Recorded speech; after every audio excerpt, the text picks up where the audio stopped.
दोस्तों नमस्कार। आप देख रहे हैं BR26 खेसारी और BR26 खेसारी चैनल में आपका स्वागत है। दोस्तों आपको बता दें कि चहेता स्टार प्रमोद प्रेम यादव जी फिर से एक बहुत ही बेहतरीन के सॉन्ग लेके आ रहे हैं, जो कि सॉन्ग का टाइटल्स है। आपको बता दें दोस्तों, सॉन्ग का टाइटल्स है मच्छरदानी के मारल मछली। और दोस्तों आपको बता दें कि इस सॉन्ग को गाए हैं प्रमोद प्रेम यादव, जो कि बहुत ही बेहतरीन का सॉन्ग है। अरुण बिहारी जी का लिखा हुआ है, बहुत ही बेहतरीन का सॉन्ग होने वाला है।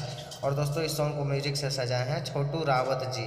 दोस्तों कल सुबह में यानी कि 14 तारीख को 11 बजे सुबह में रिलीज कर दिया जाएगा इस सॉन्ग को फुल वीडियो सॉन्ग के साथ नीमन प्रेजेंट भोजपुरी चैनल से, जो कि बहुत ही बेहतरीन का वो भी चैनल है। उसी चैनल से प्रमोद प्रेम यादव जी का सॉन्ग आ रहा है। और दोस्तों इस सॉन्ग को रिलीज होते ही आप लोग सुनिए और ढेर सारा प्यार दीजिए। और दोस्तों अगर आप इस चैनल पर न्यू हैं तो चैनल को सब्सक्राइब करके बेल आइकन को ऑल कर लीजिए, ताकि आपको भोजपुरी से जुड़ी हर अपडेट आपको सबसे पहले मिलता रहे।